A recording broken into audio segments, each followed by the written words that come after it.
Olá, eu sou Lilian Gracioli, tá começando o Pod Mais Brasil no Spotify e também no YouTube. Aliás, aproveito para pedir que você se inscreva, que ative o sininho.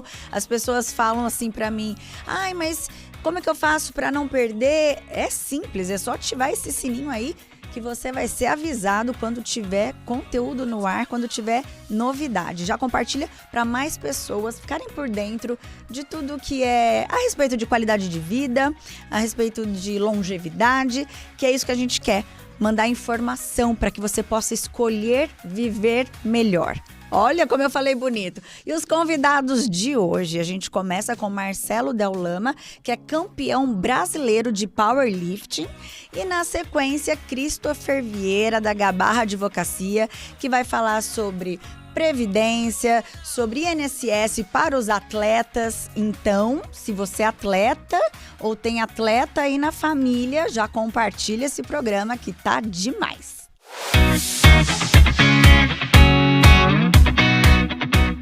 E a nossa primeira entrevista, o meu primeiro entrevistado é nada mais, nada menos do que um campeão brasileiro. Esse programa tá muito chique. Só vem gente assim, ó, alto nível, de powerlifting.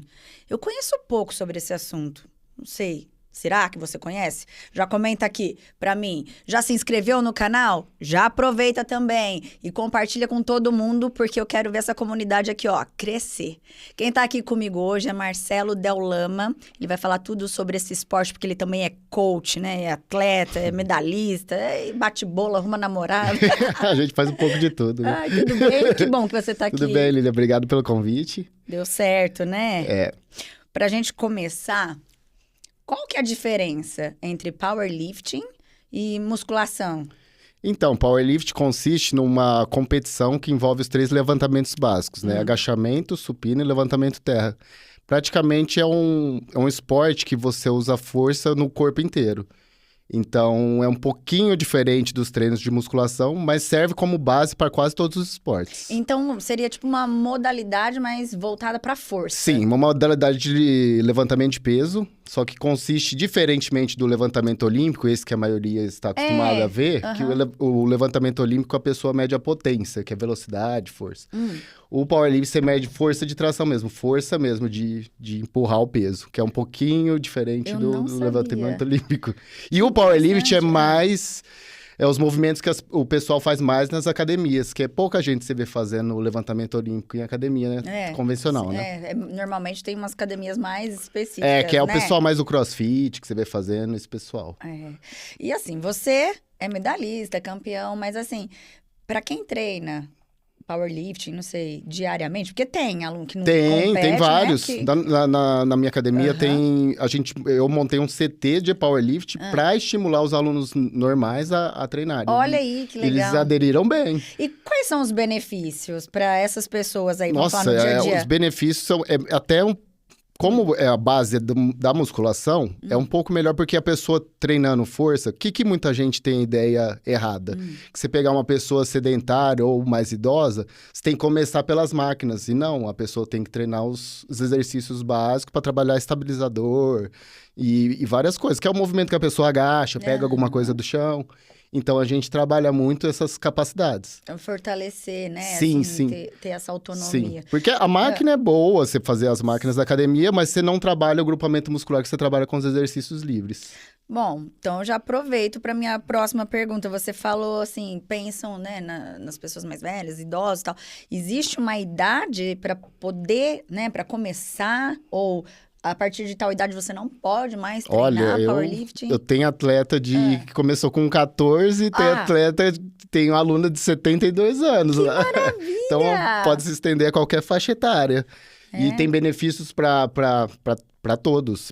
Principalmente para pessoas depois de 40, 50 começam a perder mais massa muscular. E assim... Ok, lá na academia, você é atleta, especializado nisso, mas tem pessoas, como acho que em toda área, que vão se atrever a treinar sozinhas, sem uma técnica, sem uma orientação. Ai, meu Deus, tá tudo bem, gente, tô nervosa. E isso pode prejudicar, né? Você fala um pouquinho pra gente. Sim. Então, com a internet veio muita coisa boa, tem muita informação na internet, Se você procurar, você vai achar informação tanto boa quanto ruim. O que acontece hoje em dia com a internet é que o pessoal fica um pouco apressado nos processos, né? Então, a pessoa vê lá uma pessoa levantando carga, acha que tem que ser rápido para conseguir isso. E se a pessoa não tiver um acompanhamento, uma técnica adequada, a pessoa às vezes pula essas etapas, aí pode vir lesão, pode vir uma série de coisas. Então, o primeiro passo é ter paciência. E eu acho que eu tenho um treinador e eu treino vários atletas. Você tem ainda... Importante. Todos da equipe brasileira têm treinador. E todos somos treinadores, a maioria, né? A maioria. Então, é importantíssimo você ter um treinador para te analisar de fora. Porque mesmo a gente que está na área há muito tempo, você acaba se sabotando um pouco. Né? Eu sei, eu sei. Mas você falou aí, né, de lesão. Todo mundo... A maioria pensa assim, ai, minha coluna, né? Chega na nossa idade, é um problema. Mas, e às vezes, eu acho que é um mito isso de que vai prejudicar a coluna. Ai, minha mãe vive falando pra mim, ai, não pega peso, você não pode fazer força. Mulher não é bom fazer força. Mas assim, e aí, nesses casos, né? Dessa preocupação de machucar? Sim. Antigamente tinha uma concepção, até pelos médicos, tinha uma concepção... Nossa, quando eu comecei na musculação, eu não vou falar a data aqui, que faz muitos anos. Não fala, eu comecei você entrega a me dar junto. Na musculação... Não, brincadeira, foi em 99. Os médicos abominavam. Não sei se... no começo eles... você vai fazer musculação, você vai prejudicar, machucar a coluna. E agora mudou muito o padrão. Tanto que os médicos hoje indicam. E o maior erro é achar que você vai fazer os levantamentos... Lógico, de forma correta, você vai fortalecer essa região e você vai evitar lesões. Eu tenho uma experiência própria que eu tenho 2 hérnias de disco e eu queria, de qualquer jeito, fazer cirurgia para me livrar rápido. Aí, com o médico falando na minha cabeça, que ele gosta também do esporte... Ainda bem. Fiz o fortalecimento, tudo, nunca mais senti nada, mas totalmente normal hoje. Você achou que fosse precisar de cirurgia. Eu queria para... pular o processo, né? Pra ser rápido. E com paciência eu voltei a competir normalmente. Eu ia falar, legal, esse médico que te incentivou, né? Em vez de falar, não, vamos fazer cirurgia, né? Não, e ele é cirurgião, ele trabalha com isso. E até o Dr. Roberto Rossanês, meu amigo, que me aguenta há muitos anos. Que legal. E ele que ficou frisando, não, vamos tentar fortalecer tudo, porque a hérnia desligava a minha perna, então eu perdi muita força. Então comecei a desesperar. Aí você já começou falando, não dá mais. Aí eu fiz o processo, foi um pouquinho demorado, mas hoje em dia, como se não tivesse nada. A gente falou aqui, né, de alguns benefícios pro corpo, mas a saúde mental também, né? Não é, Deolama? A gente praticar uma atividade. Muito. Você percebe isso? Muito. E você ainda tem uma pressão, porque você é atleta. Como é que você lida com isso? Então, é diferente ser um praticante de atividade física, que é totalmente saudável, de ser partir pro lado de atleta, que já não é tão saudável. Um atleta de alto nível... Você, às vezes, você não tá com o corpo bem, você não tá com a cabeça boa, você tem que ir lá treinar. Não tem como você fugir. Você vai ou vai? E você vai além do seu limite. Aí começa a tirar vários desgastes no seu corpo, como todos os atletas, de todas as modalidades. Já o praticante é totalmente diferente, é muito saudável. Tanto que todos os meus alunos de personal, que a maioria não é atleta, nunca teve lesão, nada. Agora, os atletas já costumam ter um pouquinho mais. Né? Porque passa um pouquinho do limite. E o tempo que a gente tá lá... treinando, a gente esquece também dos problemas. Sim, tal, nossa, né? pra cabeça é muito bom. Sai feliz, assim, né? Mais leve. Um dos benefícios, porque a gente sempre fala aqui no programa, né? Nosso objetivo é te levar informação para que você tenha mais qualidade de vida, para que você viva mais e melhor. Então, tá aqui mais um exemplo, né? Você que pensava, não, pegar peso, na minha idade eu não posso fazer força e tal, tá vendo que não, você pode, vai trazer muitos benefícios para o seu corpo, mas também eu quero frisar aqui para a mente. Você falou sobre a diferença, né, entre atleta e o praticante. Normalmente, assim, né? Isso em outros âmbitos também tem diferença? É só, por exemplo, lesão, de repente, na competição, você precisa, assim, eu tenho que trabalhar, então eu preciso de um patrocinador, me preocupar com isso. Então, Sim. Isso já é uma diferença para um praticante que só vai lá treinar, não esquenta a cabeça. Sim, o atleta, ainda mais no Brasil, tem muitos obstáculos, né? Hoje em dia tá bem mais fácil com o advento da internet, Instagram, então os atletas conseguem se promover mais. Mas o atleta, além do... Porque no Brasil, diferentemente de outros países, a pessoa tem que trabalhar, treinar como atleta, porque você tem que ter uma disciplina ferrenha, e ainda ver a parte financeira, né? Porque não é barato. Por exemplo, a gente tem uma competição estadual, uma nacional, que tem que gastar com viagem e hotel, uma internacional sul-americano, na América do Sul, e tem, às vezes, quem é convocado para um mundial. Então, se você for ver, só essas 4 competições demandam um aporte financeiro grande. Então, além de tudo, tem que correr atrás disso. Não é? E aí é mais pressão, né? Você já fica preocupado com a performance e ainda tem essa questão de arrumar o No Brasil é tudo mais difícil, né, pra gente. Por isso que eu acho que os atletas brasileiros se dão tão bem quando vão pra fora. Porque tem mais garra. Lá é mais, né? Assim... O bom que você tem é a sua academia, enfim, várias... Mas e aqueles que são só atletas, né? Que vivem disso, hoje em dia dependem disso. É impossível viver como um atleta amador e se bancar sozinho, não tem como. Aí tem a questão da internet que você comentou, eu quero voltar um pouquinho.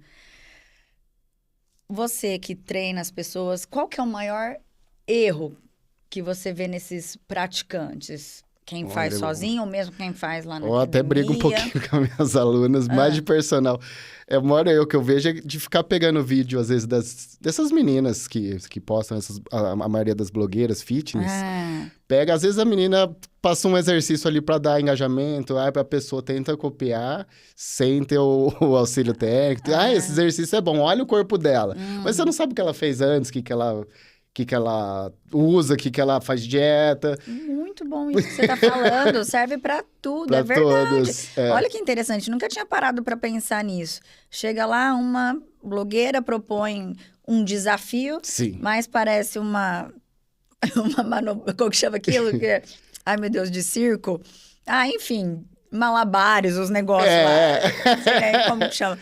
E aí você vai tentar fazer, mas olha o corpo dela, as coisas que ela faz, dá resultado. Mas talvez seja para engajar. Lógico, eles usam muito essa tática. Porque ela se mostrar um exercício diferente, olha o exercício diferente que ela tá passando. É por isso que ela tem esse corpo, não é? Ela faz o básico bem feito. Ela tá mostrando para gerar engajamento. Desculpa, Brasil. Pra gente terminar, eu queria que você deixasse um conselho para quem tá assistindo, quem pensa em começar nesse esporte, quem pensa em chegar aos 70, 80 anos com uma independência, né? Isso é muito importante. Sim. Com saúde, autonomia. O que você diria? Pode olhar ali, ó. Sim, meu conselho é não ficar prolongando esse começo. E já ir pra academia e começa mesmo... Muita gente não vai na academia de vergonha. Se todo mundo tivesse o corpo perfeito, não precisaria de academia, gente. Então, academia pra todos. Um dia todo mundo começou. Um dia todo mundo começou. E começar o mais breve possível, que você só vai ver benefício. Tanto na parte emocional, quanto na parte estética. Quem não começou cedo... Ainda dá tempo? Dá, nossa, todas as idades. Eu vejo na academia muito pessoal, ainda mais depois da Covid, mudou muito o padrão das academias de estética para saúde. Hoje eu digo que, tranquilamente, mais de 70% da academia vai por saúde. Excelente. Melhorou muito o padrão e melhorou muito a qualidade de vida das pessoas. Excelente, é isso que a gente quer. Aí, ó, vou te incentivar. Tá pensando, preciso começar um exercício, né? Pronto, não pensa, já vai. Já vai sem pensar. Depois que estiver praticando um tempinho, não vai parar mais. Aí certeza. Pega gosto, né? Quero aproveitar para te presentear com esse livro, Meu INSS, Uma Ova, do autor, nosso amigo querido, maravilhoso, Rafael Gabarra. Porque um dia você vai se aposentar. Obrigado, e você vai Lília. precisar estar por dentro de todos esses assuntos. Obrigado. Ó, tendo mais novidades aqui, portas abertas, adorei o bate-papo, já aprendi mais sobre esse esporte, que para mim era um mistério ainda. Então, vamos mantendo contato. Obrigado, Lília. Obrigado pela oportunidade. E até uma próxima. Espero você na academia para conhecer nosso CT. Ó!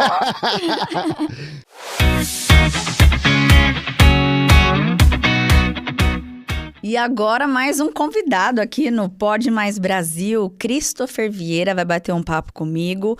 Ele que é especialista em previdência, também lá da Gabarra Advocacia. Prazer ter você aqui, que bom, conhecendo o nosso estúdio hoje. É a primeira vez. Primeira Prazer vez. todo meu estar aqui no estúdio. Legal aqui, participar, né? como sempre. Bem bacana. Achei muito legal a estrutura, muito bom.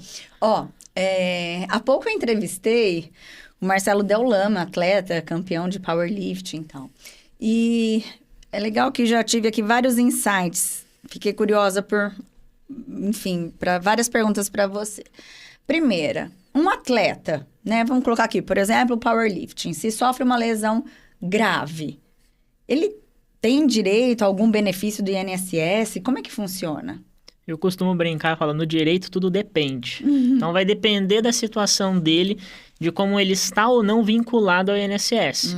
Porque o atleta por si só, ele não tem ali pro INSS uma categoria específica que ele automaticamente já está vinculado no sistema. Então, lembrando, a Previdência ela é um sistema contributivo. Então, se você não contribui para a Previdência, você não vai ter direito a nenhum benefício que a Previdência oferece. Então, o primeiro passo é saber se esse atleta está ou não vinculado ao INSS, se ele faz alguma contribuição ou não. Caso ele faça e venha se lesionar, aí ele sim pode ter ali, a depender da gravidade da lesão, o impacto que ela vai causar ali na vida dele no dia a dia, isso pode gerar para ele direito a algum benefício por incapacidade, como a gente conhece ali o auxílio por incapacidade temporária, ou eventualmente, a depender da gravidade, um auxílio por incapacidade permanente. Então ele teria direito a esses tipos de benefícios, a depender ali, primeiro, se tal não está vinculado ao INSS e se ele teve ou não ali uma gravidade da lesão que vai afastar ele por pouco tempo ou de maneira definitiva. Então, o primeiro passo é essa questão do INSS, né? Primeiro passo é saber se ele contribui. Se ele não está contribuindo para o INSS, mesmo que ele venha a ter uma lesão, ele não vai poder usufruir desse benefício do INSS porque não houve a contribuição. Eu costumo brincar que é quase igual um convênio, ou a gente usa muito seguro de carro. Se você está pagando, você consegue usufruir dos benefícios. Se você deixa de pagar ou não paga, você não tem acesso. Então, você está por conta, risco total seu. Com atleta, então, que nem a gente aqui, ó, os réis mortais. Ô, Christopher, e o atleta treina muito para as competições, né? E ele pode se lesionar tanto no treino quanto lá no grande dia. Existe uma diferença aí em questão de INSS, de receber o benefício? Existe para alguns casos. Primeiro passo que, assim, para o INSS, para benefício por incapacidade, tanto faz se ele se lesionou treinando ou numa competição, o que importa para o INSS é a incapacidade, a lesão. Então, é demonstrar que ele sofreu uma lesão, está incapaz para continuar exercendo a profissão dele, que é de ser atleta, um atleta de alto rendimento. Então, para esses cenários, para o INSS pouco importa se foi no treino ou se foi na competição. Mas o que é importante, o que gera uma diferença com relação a treino ou competição? É se ele está ou não está vinculado ao INSS, como, por exemplo, carteira de trabalho, como seletista registrado. Sim. Ele tem ali um contrato que contrataram ele de maneira registrada. Para esse atleta, há uma diferença gigantesca e muito importante, que se ele está na competição e se lesiona naquele momento, pode ser considerada essa lesão como um acidente de trabalho. Porque a atividade principal dele é justamente ir lá, competir, ganhar. Então, o contrato dele prevê justamente essa atividade fim. Então, se ele sofre um acidente na competição, esse acidente pode ser considerado um acidente do trabalho e isso gera para ele diversos reflexos, tanto trabalhista, em questões de estabilidades, como também previdenciário. Há algum tempo a gente conversou sobre isso, sobre auxílio-acidente. Então, geraria para ele esse direito ao auxílio-acidente, caso esta lesão gere para ele também alguma sequela com relação a isso. Eu ia te perguntar se é uma lesão que o deixa incapacitado, enfim, é possível ele ter um auxílio acidente permanente? juntar, enfim. Sim. O auxílio acidente, como nós algumas vezes já conversamos, ele é um benefício que ele paga 50% do salário de benefício do INSS quando faz a conta, 50%, e ele é um benefício que ele vai ser pago de maneira vitalícia até o momento em que ele for se aposentar. Ah, tá. Então, antes da aposentadoria, ele vai continuar recebendo normal. E esse é um benefício que não impede a pessoa de trabalhar.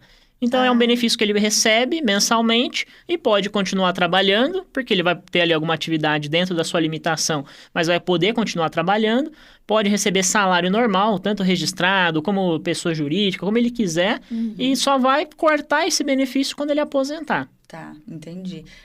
Bom, né? Tem essa opção também.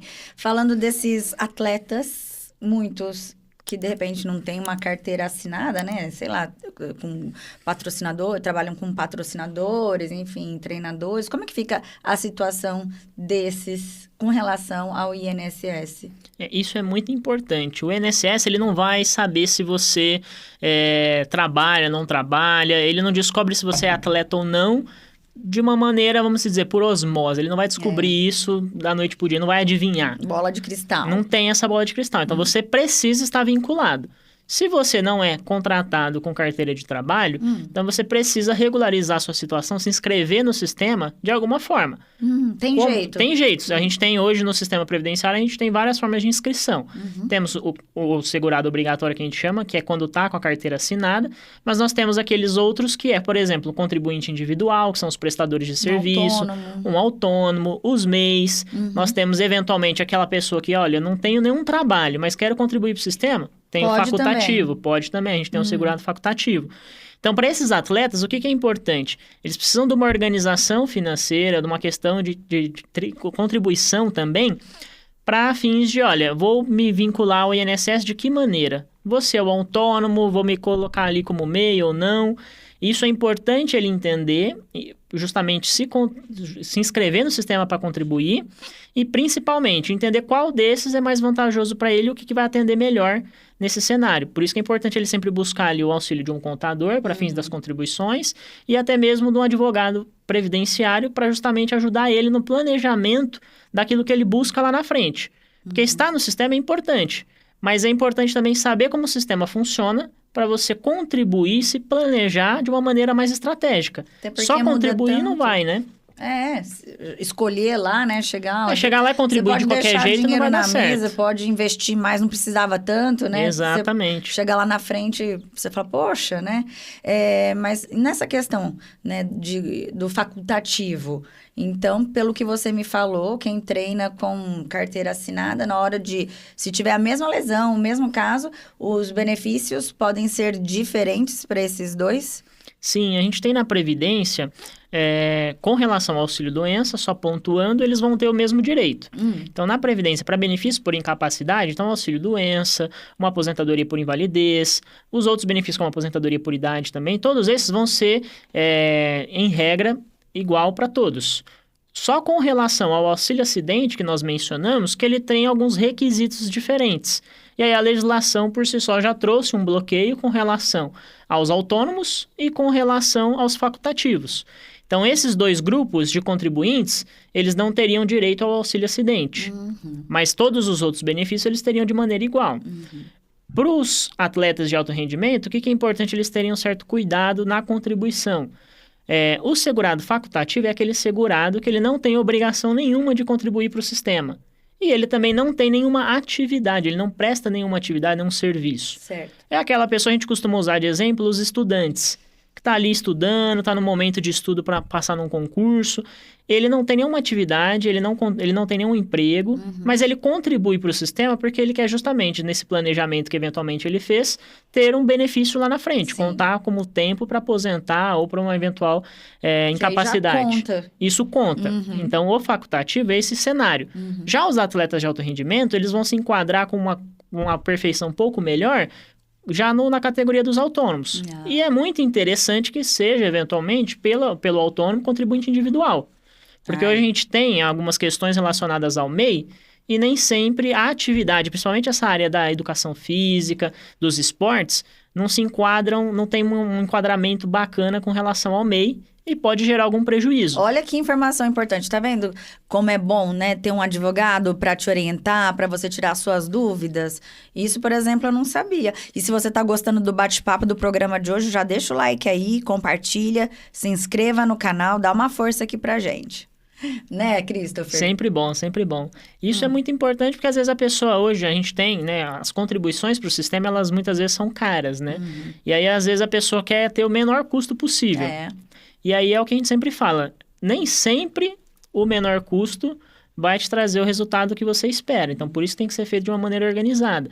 Às vezes a pessoa vai na automática, eu vou pelo MEI, porque o MEI é simplificado, eu pago 5% do mínimo, vou gastar R$50 por mês, chega lá na frente, altera tudo, dá um problema, precisa de complementar, quando não vai enquadrar e pode correr o risco de perder toda essa contribuição. Então, você investiu e não recebeu nada e perdeu esse valor. De não enquadrar e aí perdeu o investimento aí de uma vida Acontece profissional. muito. Pessoas que contribuem sem ter a orientação correta, sem ter o planejamento estratégico adequado, a pessoa investe e chega lá na frente, a categoria dela de atividade se enquadra numa outra modalidade de contribuição, que seria obrigatório ela entrar naquela categoria. E ela contribui de uma maneira irresponsável, perdeu todo aquele investimento. Não existe uma opção de você chegar lá na frente e pedir a devolução pro INSS daquilo que você contribuiu. Entendi. Entendeu? Então, ela vai perder o acesso a benefícios, mesmo tendo ali investido anos e valores altos durante um determinado período. Então, isso é muito importante.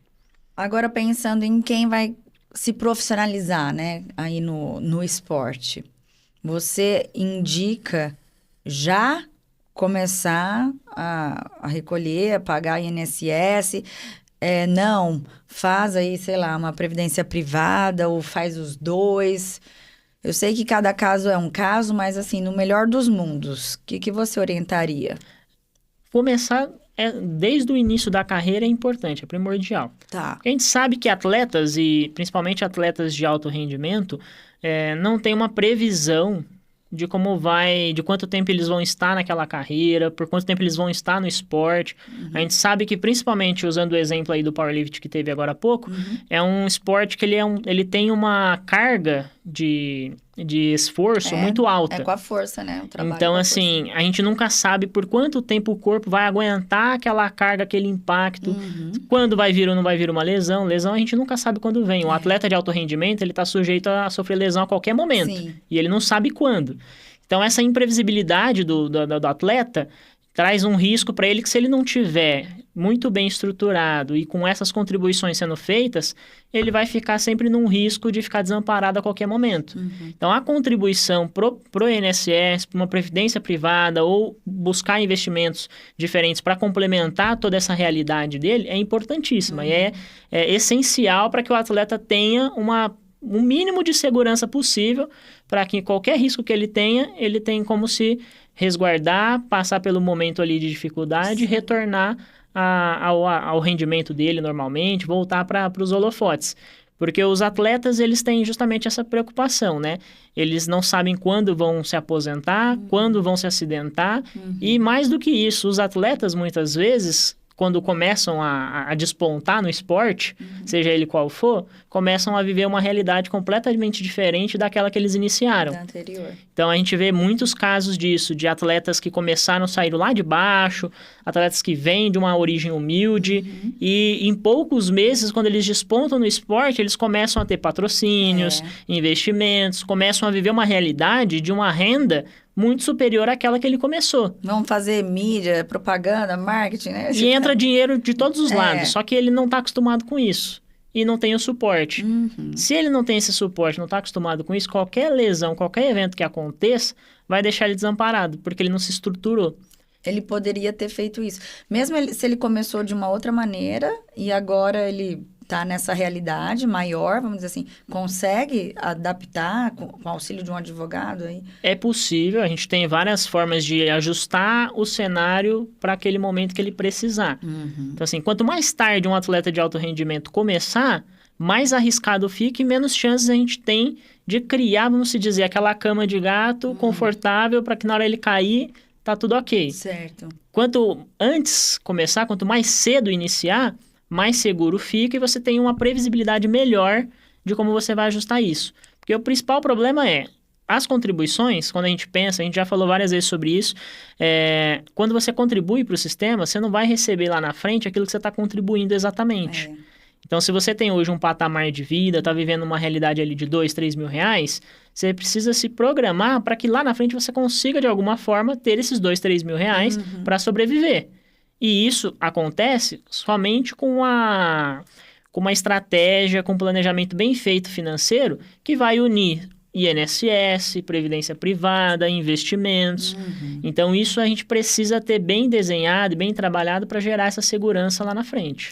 Excelente. E ainda tratando do INSS, vamos supor, sempre paguei lá tudo direitinho. Passei por um momento, sei lá, como atleta aí, que eu tive que parar de treinar, e aí eu também parei de recolher. Eu perco tudo, existe um prazo, eu posso voltar a recolher, como é que funciona? Hoje no INSS, as contribuições que você faz, elas vão ficar ali no que a gente chama de extrato de contribuição. Então, existe ali um histórico, quase igual a carteira de trabalho. Então, existe um histórico do INSS que vai mostrando ali tudo que você foi contribuindo.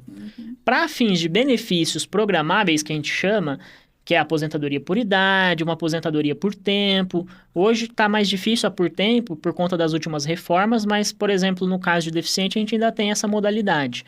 Mas para as aposentadorias programáveis, o tempo vai estar sempre contando lá. O que é importante é você ter essa organização de, olha, eu fiquei um tempo sem contribuir, mas quanto tempo eu tenho lá? Será que ainda falta para eu aposentar? Entendi. Falta muito? Falta pouco? Tá por dentro disso, É importante você estar ciente de como está a sua situação previdenciária. Isso é sempre importante para você se ajustando e ter justamente essa tranquilidade. Olha, estou sem contribuir agora, mas tá tranquilo, eu posso ficar esses 2 meses aqui e volto a contribuir ali. Agora, para o caso de incapacidade, como a gente já tinha mencionado mais cedo, é como se fosse um convênio, um seguro. Se você não paga, você não consegue usufruir desses benefícios. Então, esse é o principal erro? Esse é o principal tipo de benefício que as pessoas se perdem e não têm esse conhecimento. Porque acham que só basta contribuir, contribuí uma vez, estou eternamente segurado pelo INSS. Qualquer coisa que aconteceu, o INSS vai me cobrir pro resto da vida. Não. O INSS, como a gente falou, ele é um sistema contributivo. Então, você precisa estar contribuindo para acessar os benefícios deles. E aí vão ter benefícios que vão exigir carências mínimas, tempo mínimo de contribuição para você acessar cada espécie de benefício. Já o benefício por incapacidade, ele tem algo que a gente chama que é a qualidade de segurado. Olha só. Qualidade de segurado nada mais é do que aquela condição que você está de justamente estar todo mês contribuindo. Então, é como se você tivesse com o seu convênio ali ativo, eu estou pagando todo mês, ele consta lá, ativo. Certo. Qualidade de segurado está ok. Quando eu paro de pagar, o convênio vai para inativo. Você não pode usar. Não consigo mais usar, está inadimplente, está inativo, não consigo usar. Você chegar no balcão... Pro INSS, a gente ainda tem vamos dizer assim, uma colherzinha de chá. Nesse caso da incapacidade. Da incapacidade apenas. Para os outros benefícios programáveis, tudo certo, vai depender de outros critérios, outros requisitos. Não precisa estar contribuindo no momento da aposentadoria. Você precisa só cumprir o tempo mínimo que é solicitado para aquele benefício. Mas para a incapacidade, você precisa estar contribuindo e estar dentro dessa qualidade de segurado. Se você para de pagar, o INSS ainda te dá uma colherzinha de chá, que é o que a gente chama de período de graça. Que é um período que ele dá a mais, a depender dos critérios que você completou ali, contribuir por um determinado período, se eu sou registrado e saí, fui mandado embora, estou sem contribuição, e eu recebi o seguro-desemprego, eu consigo ali mais um tempo de qualidade de segurado. Então, esse período de graça, de caso a caso, ele vai ter um determinado tempo em que você fique mais um pouquinho ali como ativo no sistema, mesmo sem pagar. Esse chorinho Só que acabou aquilo, o sistema vai falar que você já não está mais ativo, você não tem mais acesso a benefício por incapacidade. E esse tempinho, como você falou, pode variar, né? Ele vai variar de 6 meses até 2 anos, é possível aumentar esse período. Mas para chegar nesse patamar máximo, é uma série de fatores que tem que estar ali conjunto, acumular, para conseguir chegar nesse período. Então, são várias regrinhas específicas que você vai somando e vai ganhando tempo. Então, se a pessoa é registrada, recebeu o seguro-desemprego, aumenta 6 meses no período. Se ela já contribuiu por mais de 180 meses, aumenta mais um período. Então, tem várias regrinhas específicas, então por isso que a gente tem que olhar caso a caso, porque às vezes é uma pessoa que trabalhou, contribuiu só 6 meses, essa pessoa não vai ter o mesmo período de graça de uma pessoa que já está há pelo menos uns 5 anos ou mais trabalhando, ou aquela pessoa que era registrada e recebeu seguro-desemprego. Então, situações semelhantes nem sempre vão ter o mesmo período de qualidade de graça. Período, né? Tá? Pra gente encerrar, olha ali, deixa uma dica para esses atletas, o que você acha que era bom afirmar, falar para eles, erro para não cometer? Olha, para os atletas, a gente sabe que a técnica é importantíssima para o esporte, o nosso esforço, o acompanhamento de profissionais de várias áreas, né? A gente tem ali na atividade de alto desempenho uma série de profissionais que nos assessoram para que a gente desempenhe o esporte da melhor maneira possível. E a sua vida financeira e previdenciária é igual. A gente não pode deixar ela de qualquer jeito, porque senão não vai chegar no desempenho esperado e também corre o risco de ter uma lesão grave no seu financeiro, no seu bolso, de perder dinheiro. Então é importantíssimo que você conte, assim como na sua vida profissional atlética, com profissionais especializados para te auxiliar na parte da previdência, na sua questão de investimento, pessoas específicas, para que você, no momento em que precisar, você consiga passar por aquela fase ruim com a tranquilidade que você precisa, que você tenha aquela dignidade que você construiu ao longo da sua trajetória no esporte. Para que você não perca, num piscar de olhos, tudo aquilo que você suou muito para chegar lá e alcançar. Muito Eu acho que essa é a dica principal. Dica de ouro, obrigada, adorei, foi muito esclarecedor. Vou te trazer sempre aqui pra gente falar de temas diferentes. Tendo novidade, você também me avisa. Com toda certeza, é sempre um prazer participar e vamos estar sempre à disposição. Obrigada. Valeu. Acabou. Pois é, mais um Pode Mais Brasil pra nossa conta. Que programa interessante, né? Eu aprendi muito. Espero que você também, né? Que sempre alguma coisinha a gente acrescente de bom para você. Deixe seu comentário aqui no nosso canal, quem tá assistindo pelo YouTube, quem tá também ouvindo pelo Spotify, muito obrigada aí pela audiência. Semana que vem tô de volta com um programa inédito e só convidados, top para você. Um beijo, tchau, tchau.